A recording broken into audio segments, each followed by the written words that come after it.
Classic time अपनी यूसुफ पंजाबी दा चावां भरिया दुआवां भरिया मुहब्बतां भरिया सलाम कबूल करो आस इस सच्चे साईं कोलों जिथे भी होवोगे खैरी सलामती ओदी अमान विच हसदे वसदे रवो। जिहड़े सज्जण मित्र प्यारे राह विच रस्ते विच अपनी मंजिल वल जा रहे ने परवरदिगार अपनी अमान विच उन्हां नूं उन्हां दी मंजिल तिकर अपनाए और जिहड़े सज्जण प्यारे अपने प्यारिਆਂ ਨੂੰ उड़ीक रहे ने उन्हां दी राह पे वेखदे ने उन्हां नूं उन्हां दे प्यारे मिलाए। परवरदिगार सानू हवा जी हस्ती और पानी जिहा सुभाऽ अता करे कुल दा भला ते कुल दी खैर। प्यारिओ अज बड़ी ठंड है ठंड कहंदे ना वाह दे नाल ठंड बनदी है ते अज वाह वगण डई है धुंध भी बड़ी लथी सी। अज मैं थोड़ा जिहा सुबह के टाइम ही वारागर्दी की ते लौडे वेले मैं वापस आया उदों नहीं सी मैं फिर थोड़ा जिहा बाहर वेख्या ऑफिसों ते धुंध लथी हुई सी। हुण मैं आया ते हवा बड़ी याह ठंडी हवा चलन डी है ते नाल हवा चलन नाल ना थोड़ी धुंध घटी है लेकिन किते किते ज्यादा है। ते साडे एक प्यारे ने बड़े प्यारे डॉक्टर फरमाते ने कि लाहौर विच ते ठंड काई नहीं जो साडे पिंड दी ठंड है साडे शहर च ठंड है ना वो बड़ी स्वादी ठंड है लाहौर च कोई ठंड नहीं। भी ठंड मैनूं ते बहुत लगी पता नहीं क्यों लगी है ते हवा चलन दी सी चंगी तगड़ी।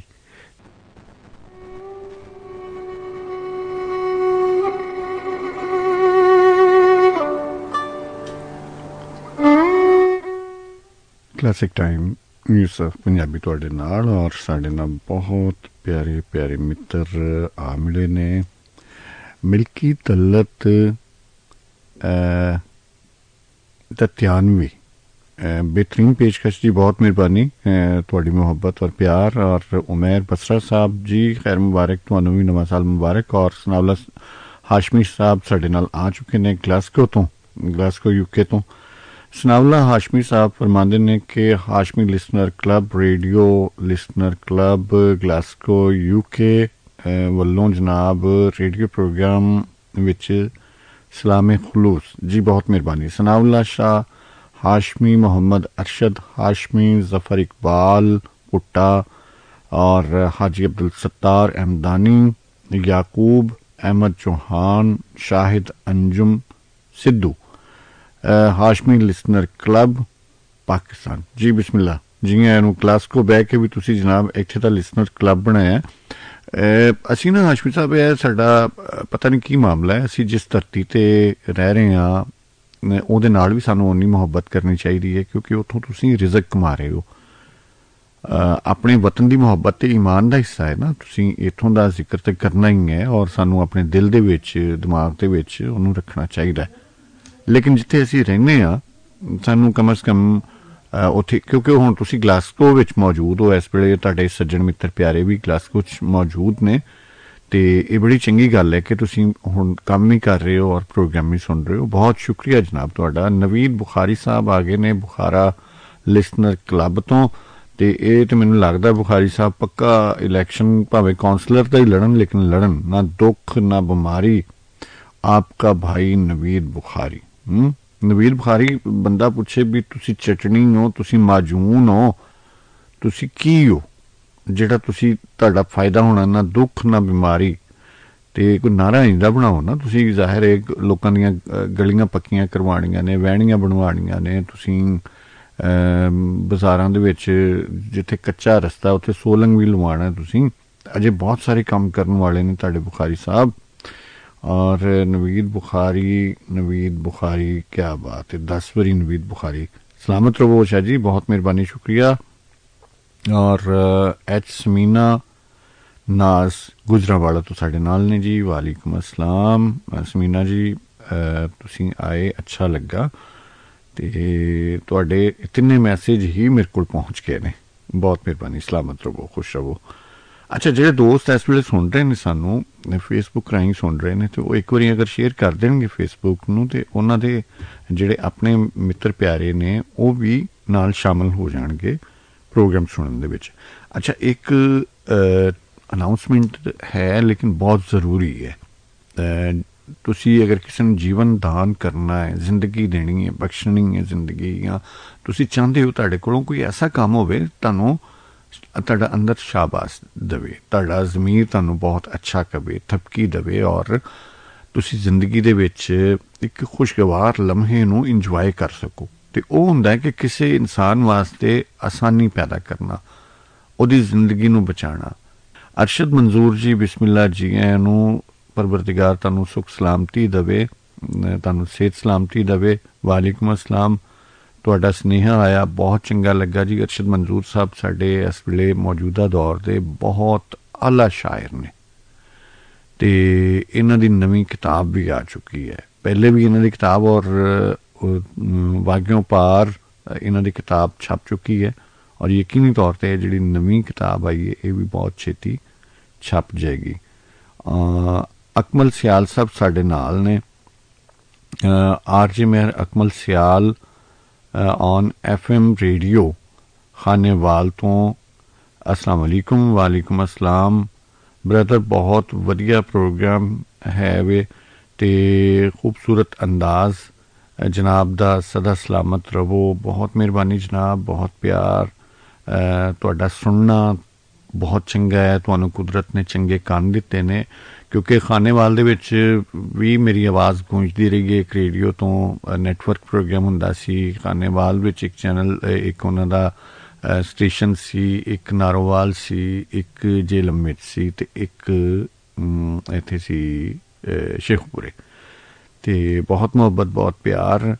मोहम्मद इब्राहिम सब साडे नाल ने। वालेकुम अस्सलाम जनाब, हमेशा की तरह प्यारा प्रोग्राम। और इब्राहिम साहब 14 अड्डा कुल्लाबाद, ये भी खानेवाल तो ने साडे नाल जी। बिस्मिल्लाह जनाब, इब्राहिम साहब सलामत रवो, खुश रवो, आबाद रवो। तुहाडा सुनेहा साडे तिकर पहुंचिया, सानू बहुत चंगा लगा, तुसी साडे नाल हो। अच्छा, ਅਸੀਂ ਹੁਣ ਨਿੱਕੀ ਜੀ ਕੋਈ ਗੱਲ ਕਰ ਲਈਏ ਕਿ ਇੱਕ ਰੰਗ ਸੁਣ ਲਈਏ, ਕਿਉਂਕਿ ਫਿਲਹਾਲ ਤੇ ਜਿਹੜੇ ਦੋਸਤ ਪਿਆਰਿਆਂ ਦੇ ਮਿੱਤਰਾਂ ਦੇ ਸੁਨੇਹੇ ਆਏ ਉਹ ਪੜ੍ਹੇ ਨੇ, ਇੱਕ ਸੁਨੇਹਾ ਦਿੱਤਾ ਹੈ, ਤੇ ਇਹਦੇ ਦਰਮਿਆਨ ਮੇਰੇ ਖਿਆਲ ਥੋੜ੍ਹਾ ਜਿਹਾ ਇੱਕ ਰੰਗ ਚੱਲਣਾ ਚਾਹੀਦਾ। ਇੱਕ ਰੰਗ ਸੁਣਨੇ ਆ ਤੇ ਫਿਰ ਆ ਕੇ ਥੋੜ੍ਹੀ ਜਿਹੀ ਆਪਾਂ ਚਿਟ ਚੈਟ ਕਰਨੇ ਆ, ਕੋਈ ਗੱਲਬਾਤ ਕਰਨੀ ਆ ਨਾ, ਜਿਹੜੀ ਤੁਸੀਂ ਮੈਨੂੰ ਕੰਨ 'ਚ ਦੱਸੀ ਸੀ ਨਾ ਕਿ ਇਹ ਜਾ ਕੇ ਗੱਲ ਕਰਨੀ ਹੈ ਅੱਜ ਤੁਸੀਂ, ਤੇ ਮੈਂ ਉਹੀ ਗੱਲ ਕਰਾਂਗਾ। ਤੁਸੀਂ ਭਲਾ ਕਿਹਨੇ ਦੱਸੀ ਸੀ? ਹਾਂ ਜੀ, ਬਿਲਕੁਲ ਤੁਸੀਂ ਦੱਸੀ ਸੀ, ਤੁਸੀਂ ਸਹੀ ਪੁੱਜੇ ਹੋ, ਬਿਲਕੁਲ ਤੁਸੀਂ ਦੱਸੀ ਸੀ ਮੇਰੇ ਕੰਨ 'ਚ ਗੱਲ, ਤੇ ਮੈਂ ਉਹੀ ਗੱਲ ਕਰਾਂਗਾ ਜੋ ਤੁਸੀਂ ਮੈਨੂੰ ਕਿਹਾ ਸੀ। ਠੀਕ ਹੈ, ਕਲਾਸਿਕ ਟਾਈਮ ਯੂਸਫ ਪੰਜਾਬੀ ਤੁਹਾਡੇ ਨਾਲ।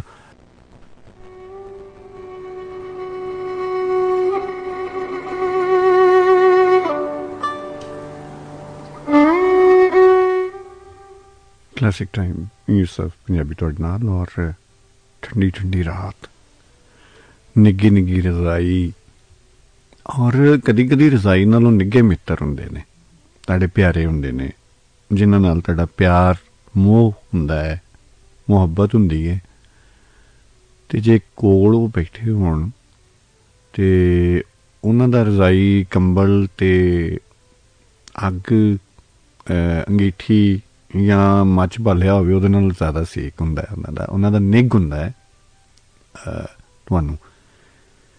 ਕਿਉਂਕਿ ਤੁਸੀਂ ਜਦੋਂ ਗੱਲਾਂ ਕਰਦੇ ਹੋ, ਬਹੁਤ ਸਾਰੀਆਂ ਯਾਦਾਂ, ਬਹੁਤ ਸਾਰੀਆਂ ਬਾਤਾਂ, ਜਾਂ ਇੱਕ ਦੂਸਰੇ 'ਚ ਮਹਿਵ ਹੁੰਦੇ ਹੋ ਤੁਸੀਂ, ਤੇ ਫਿਰ ਇਹ ਸਾਰਾ ਮਾਮਲਾ ਰੂਹਾਨੀ ਹੁੰਦਾ ਹੈ, ਤੇ ਰੂਹ ਨੂੰ ਨਾ ਤੇ ਠੰਡ ਲੱਗਦੀ ਹੈ ਤੇ ਨਾ ਗਰਮੀ ਲੱਗਦੀ ਹੈ, ਸਿਰਫ ਉਹਦੀ ਫੀਲਿੰਗਸ ਹੁੰਦੀਆਂ ਨੇ ਚੰਗੀਆਂ ਚੰਗੀਆਂ, ਸੋਹਣੀਆਂ ਸੋਹਣੀਆਂ, ਜਿਹਦੇ ਨਾਲ ਉਹ ਖਿੜ ਪੈਂਦੀ ਹੈ। ਅਗਰ ਕੋਈ ਦੁਖੀ ਫੀਲਿੰਗ ਹੋਵੇ ਤੇ ਜਿਹਦੇ ਨਾਲ ਉਹ ਮੁਰਝਾ ਜਾਂਦੀ ਹੈ, ਘਬਰਾ ਜਾਂਦੀ ਹੈ। ਠੀਕ ਹੈ। ਅੱਛਾ, ਬਹੁਤ ਸਾਰੇ ਤੁਸੀਂ ਵੇਖੇ ਹੋਣਗੇ ਪਰਿੰਦੇ ਜਿਨ੍ਹਾਂ ਨੇ ਆਪਣੇ ਆਲਣੇ ਨਹੀਂ ਬਣਾਏ ਹੁੰਦੇ, ਉਹ ਦੂਸਰਿਆਂ ਦੇ ਆਲਣਿਆਂ 'ਤੇ ਕਬਜ਼ੇ ਕਰਦੇ ਨੇ। ਖਾਸ ਕਰਕੇ ਤੁਸੀਂ ਵੇਖਿਆ ਨਿੱਕੀਆਂ ਨਿੱਕੀਆਂ ਚਿੜੀਆਂ ਦੀ ਜਾਤੀ, ਜਿੰਨੇ ਵੀ ਉਸ ਤਰ੍ਹਾਂ ਦੇ ਪਰਿੰਦੇ ਨੇ, ਉਹ ਆਲਣੇ ਬੜੇ ਸੋਹਣੇ ਬਣਾਉਂਦੇ ਨੇ ਆਪਣੇ। ਉਹਨਾਂ 'ਚ ਛੋਟਾ ਜਿਹਾ ਇੱਕ ਪਰਿੰਦਾ ਹੈ ਬਿਜੜਾ, ਜਿਹੜਾ ਬਕਾਇਦਾ ਉਹਦੇ ਵਿੱਚ ਸਟੋਰੀਜ਼ ਬਣਾਉਂਦਾ ਹੈ, ਜਿਹੜਾ ਉਹਦੇ ਵਿੱਚ ਪੂਰੀ ਤਰ੍ਹਾਂ ਕਮਰੇ ਬਣਾਉਂਦਾ ਹੈ ਅਲੱਗ-ਅਲੱਗ, ਔਰ ਉਸ ਆਲਣੇ ਵਿੱਚ ਇੱਕ ਦੋ ਰਾਹ ਹੁੰਦੇ ਨੇ ਵੱਖਰੇ, ਜਿਹੜੇ ਕਿ ਜਿੱਥੇ ਉਹ ਆਂਡੇ ਦਿੰਦੇ ਨੇ, ਉਹ ਕਿਸੇ ਦੂਸਰੇ ਪਰਿੰਦੇ ਨੂੰ ਉਹਦਾ ਨਹੀਂ ਪਤਾ ਹੁੰਦਾ। ਤੇ ਇਹਦੇ ਕਮਾਲ ਘਰ ਵੇਖ ਕੇ ਬੰਦੇ ਦੀ ਅਕਲ ਦੰਗ ਰਹਿ ਜਾਂਦੀ ਹੈ ਕਿ ਬਿਜੜੇ ਦਾ ਆਲਣਾ, ਔਰ ਉਹਨੂੰ ਤੁਸੀਂ ਉਹਦੀਆਂ ਪਰਤਾਂ ਵੇਖੋ, ਉਹਦੀ ਡਿਜ਼ਾਈਨਿੰਗ ਵੇਖੋ, ਔਰ ਉਹ ਖਾਸ ਤਰ੍ਹਾਂ ਵੇਖ ਲਓ ਉਹ ਤੀਲੇ ਜੇ ਇਕੱਠੇ ਕਰਦੇ ਨੇ ਇੱਕੋ ਤਰ੍ਹਾਂ ਦੀ, ਤੇ ਉਹਦੇ ਨਾਲ ਉਹਦੀ ਬੁੰਤਰ ਕਰਦੇ ਨੇ ਉਹਦੇ ਨਾਲ, ਔਰ ਇੰਨਾ ਮਜ਼ਬੂਤ ਹੁੰਦਾ। ਟਹਿਣੀ ਨੂੰ ਸਿਰਫ ਉਹਨਾਂ ਨੇ ਵਲਾਵਾਂ ਪਾਇਆ ਹੁੰਦਾ ਉੱਤੋਂ।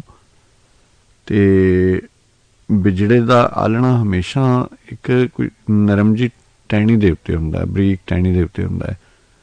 ਜਿੰਨੀ ਮਰਜ਼ੀ ਹਵਾ ਵਗੇ, ਜਿੰਨਾ ਮਰਜ਼ੀ ਝੱਖੜ ਆਵੇ, ਉਹ ਆਲਣਾ ਉੱਥੋਂ ਨਹੀਂ ਡਿੱਗਦਾ, ਉਹ ਟੁੱਟਦਾ ਨਹੀਂ। ਤੁਸੀਂ ਅੰਦਾਜ਼ਾ ਕਰੋ ਕਿ ਕੁਦਰਤ ਨੇ ਕਿੱਡਾ ਵੱਡਾ ਇੰਜੀਨੀਅਰ ਬਣਾਇਆ ਉਸ ਬਿਜੜੇ ਨੂੰ। ਔਰ ਫਿਰ ਸਾਡੇ ਕੋਲ ਸ਼ਹਿਰਾਂ ਦੇ ਵਿੱਚ ਤੇ ਚਿੜੀਆਂ ਆਲਣੇ ਬਣਾ ਲੈਂਦੀਆਂ ਨੇ ਜਦੋਂ ਉਹਨਾਂ ਦਾ ਮੌਸਮ ਹੁੰਦਾ ਹੈ, ਆਂਡਿਆਂ ਦਾ ਮੌਸਮ ਹੁੰਦਾ ਹੈ ਜਾਂ ਬੱਚੇ ਕੱਢਣ ਦਾ ਮੌਸਮ, ਤੇ ਬਾਅਦ ਵਿੱਚ ਹੀ ਹੋਣਾ, ਪਹਿਲੇ ਆਂਡੇ ਉਹਨਾਂ ਦੇਣੇ ਨੇ।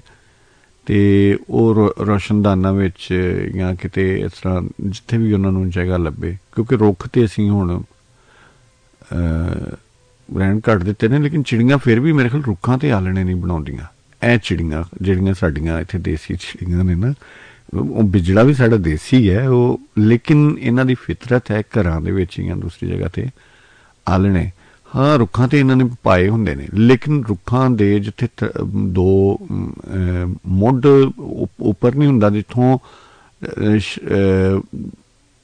ਮੋਟਾ ਤਣਾ ਜਦੋਂ ਵੰਡਿਆ ਜਾਂਦਾ ਹੈ, ਤੇ ਇਹੋ ਜਿਹੀ ਜਗ੍ਹਾ ਦੇ ਉੱਤੇ, ਕਿਉਂਕਿ ਉਹਨਾਂ ਦਾ ਆਲਣਾ ਉਸ ਟਾਈਪ ਦਾ ਨਹੀਂ ਹੁੰਦਾ ਜਿਸ ਤਰ੍ਹਾਂ ਕਿ ਮਹਾਰਤ ਨਾਲ ਬਿਜੜਾ ਆਲਣੇ ਨੂੰ ਪਾਉਂਦਾ ਹੈ।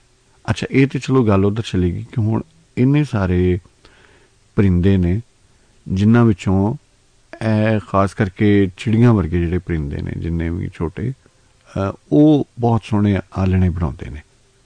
ਲੇਕਿਨ ਕੁਝ ਪਰਿੰਦੇ ਐਸੇ ਨੇ ਜੋ ਇਹਨਾਂ ਦੇ ਆਂਡੇ ਵੀ ਪਾਉਂਦੇ ਨੇ ਔਰ ਇਹਨਾਂ ਦੇ ਆਲਣਿਆਂ 'ਤੇ ਕਬਜ਼ਾ ਵੀ ਕਰਦੇ ਨੇ।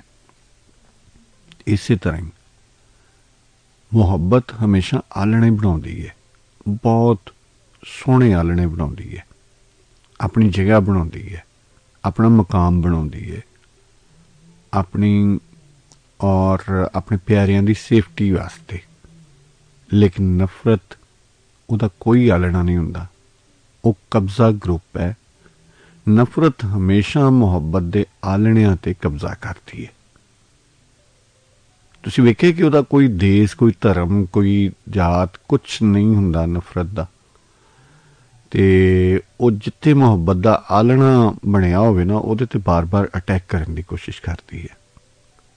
ਸੋ ਮੁਹੱਬਤ ਤੇ ਬੜਾ ਇੱਕ ਕੋਮਲ ਜਿਹਾ ਆਲਣਾ ਬਣਾਉਂਦੀ ਹੈ, ਬੜਾ ਪਿਆਰਾ ਸੋਹਣਾ ਜਿਹਾ, ਜਿਵੇਂ ਬਿਜੜੇ ਦਾ ਆਲਣਾ ਹੁੰਦਾ। ਲੇਕਿਨ ਕੋਈ ਜ਼ਾਲਮ ਨਫ਼ਰਤ ਦਾ ਪਰਿੰਦਾ ਆ ਕੇ ਉਹਨੂੰ ਉਜਾੜਨ ਦੀ ਕੋਸ਼ਿਸ਼ ਕਰਦਾ ਹੈ। ਤੇ ਤੁਸੀਂ ਕੀ ਕਰਨਾ ਹੈ? ਉਸ ਹੁਸ਼ਿਆਰ ਜ਼ਹੀਨ ਚਿੜੀ ਵਾਂਗੂ ਨਫ਼ਰਤ ਦੇ ਪਰਿੰਦੇ ਨੂੰ ਉਹਦੇ 'ਤੇ ਨਾ ਅਟੈਕ ਕਰਨ ਦੇਣਾ, ਨਾ ਉਹ ਤੋਂ ਡਰਨਾ ਹੈ, ਨਾ ਸਹਿਮਣਾ, ਬਲਕਿ ਆਪਣੇ ਮੁਹੱਬਤ ਦੇ ਆਲਣੇ ਦੀ ਹਿਫਾਜ਼ਤ ਕਰਨੀ ਹੈ। ਠੀਕ ਹੈ ਨਾ?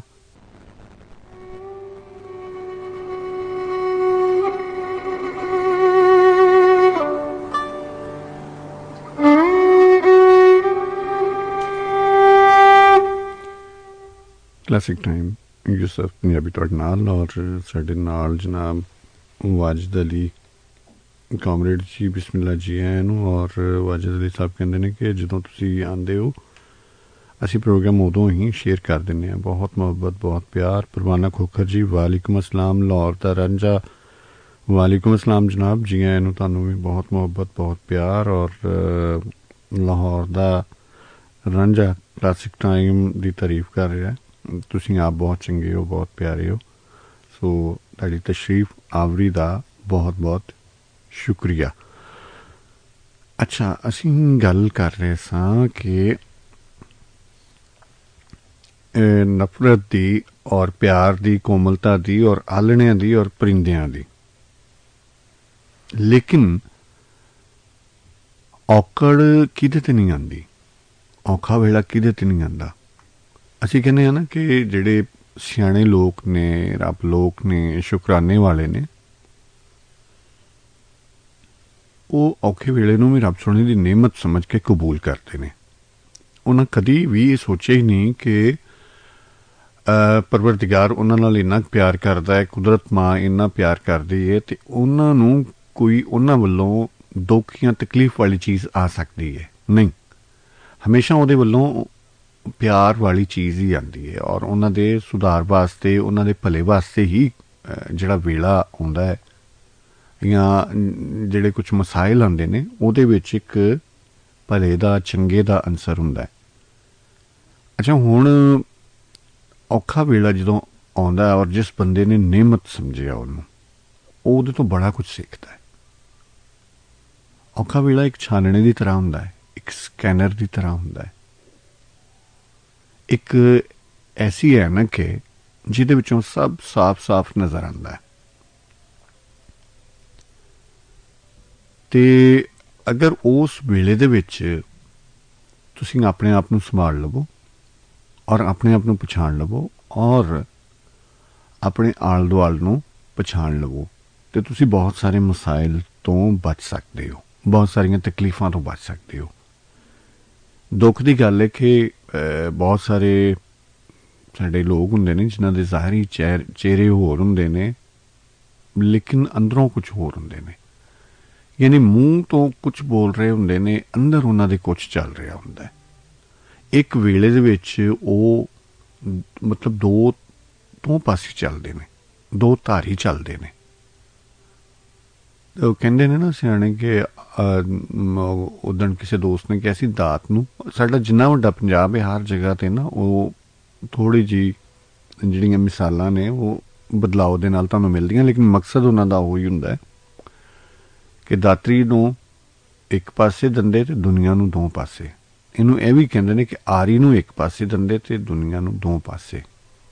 ਠੀਕ ਹੈ, ਲੇਕਿਨ ਆਰੀ ਨੂੰ ਦੋ ਪਾਸੇ ਵੀ ਹੁੰਦਾ, ਜਿਹੜਾ ਆਰਾ ਲੱਗਾ ਹੁੰਦਾ ਨਾ ਉਹਦੇ ਤੇ ਉਹਦੇ ਦੋ ਪਾਸੇ ਹੀ ਦੰਦੇ ਹੁੰਦੇ ਨੇ, ਤੇ ਇੱਕ ਪਾਸੇ ਵੀ ਹੁੰਦੇ ਨੇ, ਲੇਕਿਨ ਉਹਦੀ ਡਬਲ ਕਟਿੰਗ ਵਾਸਤੇ ਮੇਰੇ ਖਿਆਲ ਉਹ ਇਸ ਤਰ੍ਹਾਂ ਚੱਲ ਰਿਹਾ ਹੁੰਦਾ। ਲੇਕਿਨ ਫਿਰ ਵੀ ਬਹਰਹਾਲ ਦਾਤਰੀ ਨੂੰ ਦੋ ਪਾਸੇ ਨਹੀਂ ਹੋ ਸਕਦੇ, ਉਹਨੂੰ ਇੱਕ ਪਾਸੇ ਹੀ ਹੁੰਦੇ ਨੇ। ਲੇਕਿਨ ਦੁਨੀਆ ਕਿਹੜੀ, ਜੋ ਜਿੱਥੇ ਤੁਸੀਂ ਆਪਣਾ ਟਾਈਮ ਗੁਜ਼ਾਰ ਰਹੇ ਹੁੰਦੇ ਹੋ, ਜਿਸ ਸੁਸਾਇਟੀ ਵਿੱਚ ਰਹਿੰਦੇ ਹੋ, ਜਿੱਥੇ ਤੁਹਾਡਾ ਜੀਵਨ ਹੈ, ਤੁਹਾਡਾ ਮਾਜ਼ੀ ਲੰਘਿਆ ਹੈ, ਤੁਹਾਡਾ ਹਾਲ ਗੁਜ਼ਰ ਰਿਹਾ ਹੈ, ਔਰ ਤੁਸੀਂ ਮੁਸਤਕਬਲ ਦੀ ਆਸ ਰੱਖੀ ਬੈਠੇ ਹੋ। ਸੋ ਉਹ ਸਾਰਾ ਕੁਝ ਉੱਥੇ ਹੀ ਹੈ। ਇਸ ਲਈ ਕਿਹਾ ਜਾਂਦਾ ਹੈ ਕਿ ਜਿਸ ਬੰਦੇ ਨੂੰ ਤੁਸੀਂ ਪਰੇਸ਼ਾਨੀ ਵਿੱਚ ਵੇਖੋ, ਮੁਸ਼ਕਿਲ ਵਿੱਚ ਵੇਖੋ, ਆਪਣਾ ਸਰਦਾ ਪੁੱਜਦਾ ਜਿੰਨਾ ਕੁ ਤੁਸੀਂ ਦੇ ਸਕਦੇ ਹੋ ਉਹਦਾ ਸਾਥ ਜ਼ਰੂਰ ਦੇਵੋ।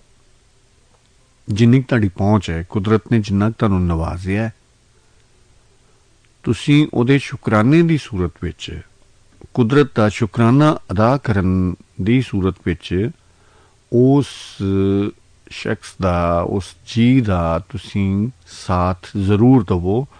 ਉਹਦੀ ਪਰੇਸ਼ਾਨੀ 'ਚ ਜਿੰਨੀ ਕੁ ਤੁਸੀਂ ਕਮੀ ਲਿਆ ਸਕਦੇ ਹੋ, ਜਿੰਨਾ ਕੁ ਉਹਦਾ ਦੁੱਖ ਵੰਡਾ ਸਕਦੇ ਹੋ, ਤੁਸੀਂ ਜ਼ਰੂਰ ਵੰਡਾਓ। ਉਹਦੀ ਵਜ੍ਹਾ ਹੈ ਕਿ ਵੇਲਾ ਕਿਸੇ 'ਤੇ ਵੀ ਕਿਸੇ ਤਰ੍ਹਾਂ ਦਾ ਵੀ ਆ ਸਕਦਾ ਹੈ। ਲਿਹਾਜ਼ਾ ਸਾਨੂੰ ਹਰ ਟਾਈਮ ਵਿੱਚ ਜਦੋਂ ਸਾਡੇ ਆਲੇ ਦੁਆਲੇ ਕੋਈ ਤਕਲੀਫ ਵਿੱਚ ਹੈ ਤੇ ਸਾਨੂੰ ਉਹਦੀ ਅਤੁਲ ਵਸਾ ਕੋਸ਼ਿਸ਼ ਕਰਨੀ ਚਾਹੀਦੀ ਕਿ ਉਹਦੀ ਤਕਲੀਫ 'ਚ ਅਸੀਂ ਆਪਣੇ ਵੱਲੋਂ ਕਿੰਨਾ ਘਾਟਾ ਕਰ ਸਕਦੇ ਹਾਂ, ਕਿਸ ਤਰ੍ਹਾਂ ਕਰ ਸਕਦੇ ਹਾਂ। ਅਗਰ ਖੁਸ਼ ਹੈ ਤਾਂ ਜ਼ਰੂਰ ਉਹਦੀਆਂ ਖੁਸ਼ੀਆਂ ਵਿੱਚ ਵੀ ਤੁਸੀਂ ਸ਼ਾਮਿਲ ਹੋਵੋ। ਲੇਕਿਨ ਖਾਸ ਕਰਕੇ ਦੁੱਖ ਵੇਲੇ ਕੋਈ ਵੀ ਬੰਦਾ ਹੈ, ਉਹਦੇ ਨਾਲ ਖਲੋਣਾ ਵੀ ਕਹਿ ਲਵੋ ਕਿ ਉਹਦੇ ਵਾਸਤੇ ਬਹੁਤ ਵੱਡੇ ਹੌਸਲੇ ਦੀ ਗੱਲ ਹੁੰਦੀ ਹੈ ਕਿ ਤੁਸੀਂ ਕਹੋ ਜੀ ਮੈਂ ਤੁਹਾਡੇ ਨਾਲ ਹਾਂ। ਕਈ ਦਫਾ ਹੁੰਦਾ ਨਾ ਕਿ ਪੇਸ਼ੈਂਟਸ ਨੇ ਹੌਸਪੀਟਲ ਦੇ ਵਿੱਚ ਐਡਮਿਟ ਹੁੰਦੇ ਨੇ, ਤਕਲੀਫ 'ਚ ਹੁੰਦੇ ਨੇ, ਅਤੇ ਤੁਸੀਂ ਸਿਰਫ ਇੰਨਾ ਕਹਿ ਦਿਓ ਕਿ ਨਹੀਂ ਤੁਸੀਂ ਜਾਓ ਘਰ, ਤੁਸੀਂ ਆਰਾਮ ਕਰੋ ਅਤੇ ਮੈਂ ਅੱਜ ਇੱਥੇ ਮੌਜੂਦ ਹਾਂ, ਮੈਂ ਡਿਊਟੀ ਦਿੰਦਾ, ਅਤੇ ਯਕੀਨ ਕਰੋ ਸਵਾ ਸਿਰ ਖੂਨ ਵੱਜ ਜਾਂਦਾ ਹੈ। ਉਹਦੀ ਤਕਲੀਫ ਵਿੱਚ ਕਿੰਨਾ ਸਾਰਾ ਘਾਟਾ ਹੋ ਜਾਂਦਾ ਹੈ, ਕਮੀ ਆ ਜਾਂਦੀ ਹੈ। ਉਹਦੇ ਅੰਦਰ ਇੱਕ ਹੌਸਲਾ ਜਿਹਾ ਪੈਦਾ ਹੋ ਜਾਂਦਾ ਹੈ ਕਿ ਯਾਰ ਕੋਈ ਤੇ ਹੈ ਮੇਰੇ ਨਾਲ ਖਲੋਣ ਵਾਲਾ। ਅਗਰ ਖੁਦਾ ਨਾ ਖਾਸਤਾ ਇਸੇ ਤਰ੍ਹਾਂ ਕੋਈ ਤੁਸੀਂ ਵੇਖਦੇ ਹੋ ਕਿਸੇ ਤੇ ਮੁਸ਼ਕਿਲ ਆਉਂਦੀ ਹੈ ਤਾਂ ਤੁਸੀਂ ਸਿਰਫ ਉਹਦੇ ਮੋਢੇ ਤੇ ਹੱਥ ਰੱਖ ਕੇ ਕਹੋ ਕਿ ਤੁਸੀਂ ਪਰੇਸ਼ਾਨ ਨਹੀਂ ਹੋਣਾ, ਮੈਂ ਤੁਹਾਡੇ ਨਾਲ ਹਾਂ, ਮੈਂ ਤੁਹਾਡੇ ਨਾਲ ਹਾਂ, ਕੁਛ ਵੀ ਹੈ ਮੈਂ ਤੁਹਾਡੇ ਨਾਲ ਖਲੋਤਾ ਹੈ। ਉਹ ਬੰਦਾ ਜੀ ਪੈਂਦਾ ਹੈ, ਉਸ ਬੰਦੇ 'ਚ ਇੱਕ ਨਵਾਂ ਜੀਵਨ ਆ ਜਾਂਦਾ ਹੈ। ਤੇ ਕਿਸੇ ਵਾਸਤੇ ਕਿਸੇ ਦਾ ਨਵਾਂ ਜੀਵਨ ਲਿਆਣਾ ਕੁਦਰਤ ਦੇ ਚੁਣੇ ਹੋਏ ਬੰਦੇ ਹੁੰਦੇ ਨੇ ਜਿਨ੍ਹਾਂ ਨੂੰ ਇਹ ਸਿਫਤ ਮਿਲੀ ਹੁੰਦੀ ਹੈ ਕਿ ਕਿਸੇ ਪਰੇਸ਼ਾਨ ਔਰ ਮਰਦੇ ਹੋਏ ਬੰਦੇ ਨੂੰ ਨਵਾਂ ਜੀਵਨ ਦਾਨ ਕਰਨਾ।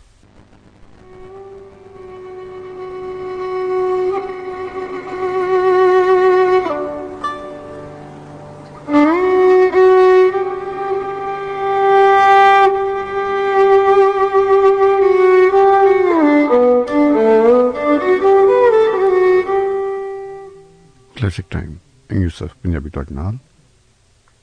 ਬਹੁਤ ਸਾਰੇ ਮਿੱਤਰ ਪਿਆਰੇ ਸਾਨੂੰ ਸੁਣ ਰਹੇ ਨੇ, ਅਸੀਂ ਜੀ ਆਇਆਂ ਕਹਿੰਦੇ ਹਾਂ। ਔਰ ਜਿਹੜੇ ਮਿੱਤਰ ਪਿਆਰੇ ਇਸ ਵੇਲੇ ਔਨ ਦਾ ਵੇ ਕਿਤੇ ਜਾ ਰਹੇ ਨੇ, ਸੜਕ 'ਤੇ ਨੇ, ਸ਼ਹਿਰ ਵਿੱਚ ਨੇ, ਸ਼ਹਿਰੋਂ ਬਾਹਰ ਨੇ,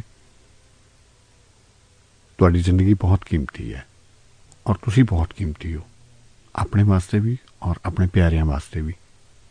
ਇਸ ਲਈ ਆਪਣਾ ਬਹੁਤ ਖਿਆਲ ਰੱਖੋ।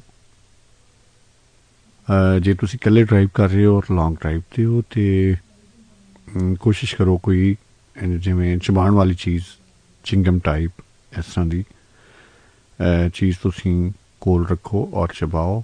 ਅਗਰ ਤੁਹਾਡੇ ਨਾਲ ਕੋਈ ਦੋਸਤ ਹੈ, ਤੁਸੀਂ ਇਕੱਠੇ ਸਫ਼ਰ ਕਰ ਰਹੇ ਹੋ ਤਾਂ ਇੱਕ ਦੂਸਰੇ ਨਾਲ ਗੱਪਸ਼ਪ ਲਾਓ। ਉਹ ਖਾਸ ਕਰਕੇ ਉਹਦੇ 'ਤੇ ਜ਼ਿੰਮੇਦਾਰੀ ਜ਼ਿਆਦਾ ਹੈ ਜਿਹੜਾ ਨਾਲ ਬੈਠਾ ਹੈ ਕਿ ਉਹ ਤੁਹਾਨੂੰ ਬਿਲਕੁਲ ਸੁਸਤ ਨਾ ਹੋਣ ਦੇਵੇ। ਔਰ ਅਗਰ ਜ਼ਿਆਦਾ ਕਿਤੇ ਧੁੰਦ ਹੈ ਤੇ ਸਾਡੇ ਕੋਲ ਬਹੁਤ ਜਗ੍ਹਾ ਦੇ ਉੱਤੇ GT ਰੋਡ 'ਤੇ ਬਹੁਤ ਸਾਰੇ ਹੋਟਲਸ ਨੇ, ਫਿਰ ਸਾਡੇ ਕੋਲ ਮੋਟਰਵੇ 'ਤੇ ਬਹੁਤ ਸਾਰੇ ਹੋਟਲਸ ਨੇ ਅਤੇ ਤੁਸੀਂ ਉੱਥੇ ਸਟੇ ਕਰ ਸਕਦੇ ਹੋ, ਰੁਕ ਸਕਦੇ ਹੋ, ਜ਼ਿਆਦਾ ਬਿਹਤਰ ਹੈ। ਤੁਸੀਂ ਕਦੀ ਵੇਖਿਆ ਜੀਵਨ ਦੇ ਵਿੱਚ ਬਹੁਤ ਸਾਰੇ ਲੋਕਾਂ ਨੂੰ, ਬਹੁਤ ਸਾਰੇ ਐਸੇ ਜੀਅ ਹੁੰਦੇ ਜਿਨ੍ਹਾਂ ਨੂੰ ਮਿਲਣ ਦਾ ਸਾਡਾ ਬਹੁਤ ਚਾਅ ਹੁੰਦਾ ਹੈ। ਅਸੀਂ ਉਹਨਾਂ ਬਾਰੇ ਸੁਣਿਆ ਹੁੰਦਾ ਹੈ ਜਾਂ ਉਹਨਾਂ ਨੂੰ ਸੁਣਿਆ ਹੁੰਦਾ ਹੈ ਜਾਂ ਉਹਨਾਂ ਨੂੰ ਵੇਖਿਆ ਹੁੰਦਾ ਹੈ, ਲੇਕਿਨ ਇਸ ਤਰ੍ਹਾਂ ਡਾਇਰੈਕਟਲੀ ਸਾਡੀ ਉਹਨਾਂ ਨਾਲ ਕੋਈ ਮੁਲਾਕਾਤ ਨਹੀਂ ਹੁੰਦੀ। ਜਿਵੇਂ ਅਸੀਂ, ਉਹ ਸਾਨੂੰ ਨਹੀਂ ਜਾਣ ਰਹੇ ਹੁੰਦੇ, ਲੇਕਿਨ ਅਸੀਂ ਉਹਨਾਂ ਨੂੰ ਜਿੰਨਾ ਕੁ ਸਾਨੂੰ ਜਾਣਨਾ ਚਾਹੀਦਾ ਹੈ ਉਹਨਾਂ ਜਾਣ ਰਹੇ ਹੁੰਦੇ ਹਾਂ। ਯਾਨੀ ਇੱਕ ਬੰਦੇ ਬਾਰੇ ਸਾਡੀ ਕਿਊਰੀਓਸਿਟੀ ਹੋ ਜਾਂਦੀ ਹੈ ਕਿ ਇਹ ਬੰਦਾ, ਜਦੋਂ ਤੁਸੀਂ ਕਿਸੇ ਨੂੰ ਪਸੰਦ ਕਰਦੇ ਹੋ, ਤੁਹਾਨੂੰ ਚੰਗਾ ਲੱਗਦਾ ਹੈ ਕਿਸੇ ਵੀ ਰੰਗ ਵਿੱਚ, ਰੂਪ ਵਿੱਚ, ਉਹ ਤੁਹਾਨੂੰ ਬਹੁਤ ਚੰਗਾ ਲੱਗਦਾ ਹੈ, ਤੁਸੀਂ ਫਿਰ ਚਾਹੁੰਦੇ ਹੋ ਉਹਦੇ ਬਾਰੇ ਪਤਾ ਕਰਨਾ। ਉਹ ਕਿੰਝ ਦਾ ਹੈ, ਤੁਸੀਂ ਇੱਕ ਜ਼ਿਹਨ ਦੇ ਵਿੱਚ ਤਸਵੀਰ ਬਣਾ ਲੈਂਦੇ ਹੋ ਅਗਰ ਨਹੀਂ ਵੇਖਿਆ ਹੋਇਆ ਤੇ ਫਿਰ ਤੁਹਾਨੂੰ ਹੁੰਦਾ ਕਿ ਤੁਸੀਂ ਉਹਨੂੰ ਵੇਖੋ। ਤੁਸੀਂ ਜਦੋਂ ਤੱਕ ਨਹੀਂ ਵੇਖਦੇ, ਤੁਹਾਡੇ ਬਹੁਤ ਸਾਰੇ ਉਹਨਾਂ ਦੇ ਜੋ ਦੱਸੀਆਂ ਗੱਲਾਂ ਹੈ ਜਾਂ ਸੁਣੀਆਂ ਗੱਲਾਂ ਹੈ ਉਹਦੇ ਮੁਤਾਬਿਕ ਤੁਹਾਡੇ ਜ਼ਿਹਨ ਵਿੱਚ ਕੁਝ ਚਿਹਰੇ ਬਣਦੇ ਨੇ, ਤੁਸੀਂ ਉਹ ਮੈਚ ਕਰਨ ਦੀ ਕੋਸ਼ਿਸ਼ ਕਰਦੇ ਹੋ ਆਵਾਜ਼ ਦੇ ਨਾਲ। ਅੱਛਾ, ਇਸ ਤੋਂ ਇਲਾਵਾ ਬਹੁਤ ਸਾਰਿਆਂ ਨੂੰ ਅਸੀਂ ਵੇਖਿਆ ਹੁੰਦਾ ਹੈ, ਬਹੁਤ ਸਾਰੇ ਸਾਡੇ ਕਰੀਬ ਹੁੰਦੇ ਨੇ, ਅਸੀਂ ਉਹਨਾਂ ਨੂੰ ਬਹੁਤ ਚਾਹ ਰਹੇ ਹੁੰਦੇ ਹਾਂ, ਲੇਕਿਨ ਉਹਨਾਂ ਨੂੰ ਨਹੀਂ ਪਤਾ ਹੁੰਦਾ ਕਿ ਅਸੀਂ ਉਹਨਾਂ ਨੂੰ ਚਾਹ ਰਹੇ ਹਾਂ। ਕੁਝ ਐਸੇ ਪਿਆਰੇ ਹੁੰਦੇ ਨੇ ਜਿਹੜੇ ਸਾਥੋਂ ਬਹੁਤ ਦੂਰ ਹੁੰਦੇ ਨੇ, ਉਹਨਾਂ ਨੂੰ ਵੀ ਨਹੀਂ ਪਤਾ ਹੁੰਦਾ ਅਸੀਂ ਉਹਨਾਂ ਨੂੰ ਚਾਹ ਰਹੇ ਹਾਂ। ਉਹ ਲੋਕ ਕਿਉਂ ਚਾਹੇ ਜਾਂਦੇ ਨੇ? ਸਾਡੀਆਂ ਮੁਖਤਲਿਫ ਪਸੰਦਾਂ ਹੁੰਦੀਆਂ ਨੇ, ਅਸੀਂ ਬਹੁਤ ਸਾਰੇ ਅਸੀਂ ਪਰਸਨੈਲਿਟੀ ਕੌਨਸ਼ੀਅਸ ਹੁੰਦੇ ਹਾਂ ਬਹੁਤ ਸਾਰੇ, ਕਿ ਕਿਸੇ ਦੀ ਪਰਸਨੈਲਿਟੀ ਤੋਂ ਅਸੀਂ ਬਹੁਤ ਮੁਤਾਸਰ ਹੁੰਦੇ ਹਾਂ। ਅਸੀਂ ਕਦੀ ਵੋਇਸ ਕੌਨਸ਼ੀਅਸ ਹੁੰਦੇ ਹਾਂ, ਅਸੀਂ ਕਿਸੇ ਦੀ ਵੋਇਸ ਤੋਂ, ਆਵਾਜ਼ ਤੋਂ ਬਹੁਤ ਜ਼ਿਆਦਾ ਮੁਤਾਸਰ ਹੁੰਦੇ ਹਾਂ। ਅਸੀਂ ਫੇਸ ਫੀਚਰਸ ਕੌਨਸ਼ੀਅਸ ਹੁੰਦੇ ਹਾਂ, ਅਸੀਂ ਉਹਦੇ ਤੋਂ ਬਹੁਤ ਮੁਤਾਸਰ ਹੁੰਦੇ। ਜਿਵੇਂ ਬਹੁਤ ਸਾਰੇ ਸ਼ਾਇਰ ਜਿਹੜੇ ਨੇ ਉਹ ਅੱਖਾਂ ਦੀ ਗੱਲ ਕਰਦੇ ਨੇ ਜਾਂ ਆਪਣੇ ਮਹਿਬੂਬ ਦਾ ਸਰਾਪਾ ਬਿਆਨ ਕਰਦੇ ਨੇ, ਅਤੇ ਉਹਦੇ ਵਿੱਚ ਮੁਖਤਲਿਫ फेस पार्ट्स जिहड़े ने उन्हां दा जिक्र हुंदा है, नक दा हुंदा है, अखां दा हुंदा है, बुल्लां दा हुंदा है, गल्लां दा हुंदा है, वालां दा हुंदा है। सो इसी तरह दस्सण दा मकसद की है, इनू बुलावा पाउण दा पता की मकसद है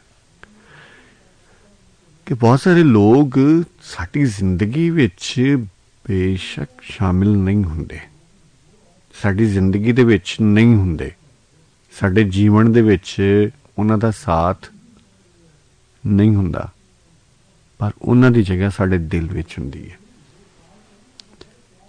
यानी वो जिंदगी च ना हुंदियां होइयां भी साडे दिल विच वसदे ने। दिल विच वसना सजना वे रहना अखियां तो दूर, ये वो बहुत पहले आया सी ना गाना, ते इसे तरह ही है। लेकिन उहदे विच कोई अच्छा मज़े वाली गल है कि जिद नहीं हुंदी, हट नहीं हुंदी कि उन्होंने लाजमी जिंदगी विच शामिल किया जाए। ये बड़ी सियाणप की गल है कि अगर वो दिल दे विच ते उन्होंने दिल विच ही रखा जाए, दिल विच ही रहन दिता जाए, तो क्या कमाल है। लेकिन कदी कदी असीं मजबूर हो जाते हैं और फिर उहदे नताइज जो हुंदे ने, जो मसाइल हुंदे ने, वो मैनू दस्सण की जरूरत नहीं है। बहुत सारे प्यारे हमेशा इस करके भी बहुत सारिया गल्लां दी डिमांड करते हैं। सो उसामा सलीम भी सानू सुन रहे ने, बहुत अच्छा गा रहे ने अजकल, बड़ा कमाल, वैसे भी बड़ा सोहना गाते ने। और परवाना खोखर जी बिस्मिल्ला जी आया नू, और ये शरकपुर तो साढ़े नाल ने परवाना जी, बहुत मुहब्बत बहुत प्यार, सलामत रहो। और इन्हां दा पहले भी मैसेज आया सी, मलिक मुहम्मद तुफैल परवाना खोखर, ते जी आया नू जी बिस्मिल्ला, जम जम आओ, जुग जुग जियो, सलामत रहो।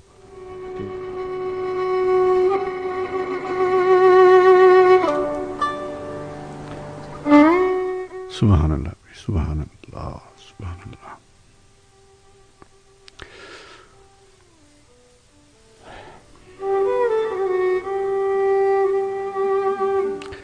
दीद सजना दी रब दा दीदार सोनिया, वाह यार क्या लाइन है